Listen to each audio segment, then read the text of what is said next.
সরকারের 100 দিন হয়ে গেছে। আসলে বাংলাদেশের রাষ্ট্র পরিচালনায় 100 দিন খুব একটা বড় দিন নয় এবং খুব একটি লম্বা দিন নয়, কিন্তু প্রশ্নটা হচ্ছে ওইখানে আপনি তো নিয়মিত সরকার নয়, একটি বিপ্লবের পরে ছাত্র জনতা আন্দোলনের পরে যে সরকার প্রতিষ্ঠিত হয়েছে সেই সরকার হচ্ছে ডক্টর প্রফেসর মোহাম্মদ ইউনূস সাহেবের। আপনি অবগত আছেন, একটি স্বাভাবিক প্রক্রিয়ায় চললে হবে না। 100 দিন কিন্তু বেশি নয়, তারপরও কিন্তু 100 দিন একবারেও কম নয়। যখন ক্রিকেট খেলায় 100 রান করে এবং সেঞ্চুরি করে তখন ওই খেলায় একটা বিজয় হওয়ার সম্ভাবনা থাকে, কিন্তু আপনি 100 দিনে যদি স্লো গতিতে খেলতে থাকেন আগামী বাংলাদেশ ব্যর্থ হওয়ার সম্ভাবনা আমরা দেখতে পাচ্ছি। দীর্ঘ 15 বছরে আমরা যারা রাজপথ থেকে আন্দোলন চালিয়েছে ফ্যাসিস্ট শেখ হাসিনা অল্পতেই পালিয়ে যান নাই ভারতে।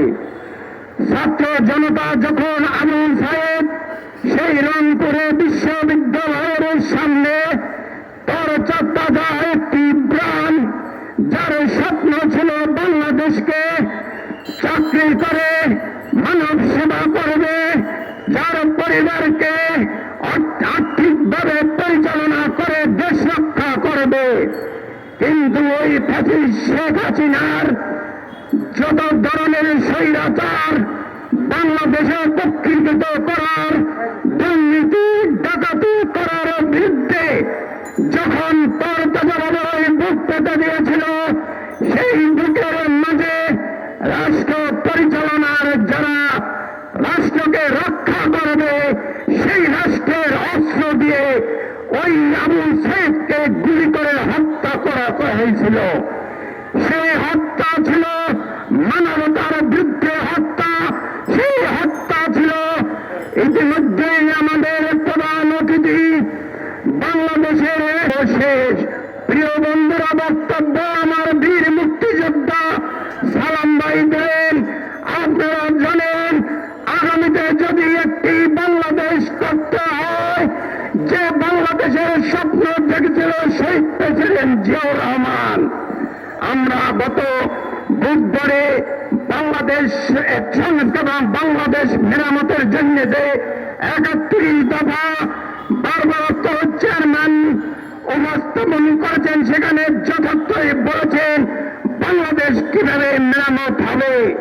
সেই মেরামত যদি ডক্টর ইউনূস সাহেব করতে যান, এখানে রাজনৈতিক ব্যক্তিদের পরামর্শ লাগবে, কিন্তু আপনি সেই পরামর্শে না যে আমি একটি সর্বশেষ কথা বলেই শেষ করব।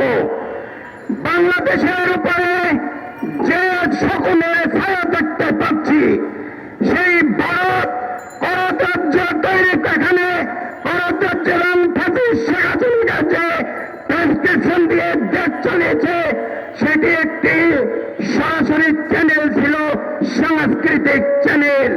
আমাদের এমন কোন প্রয়োজন হয় নাই যেখানে দ্রব্যমূল্যের আজকে মানুষের ক্রয় ক্ষমতার বাইরে, সেখানে সংস্কৃতি মন্ত্রণালয়ে আমাদের এমন কোন প্রায়োরিটি নাই।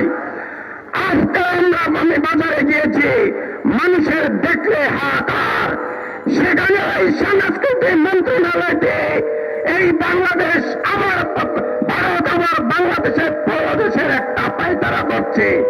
আমি বক্তব্য শেষ।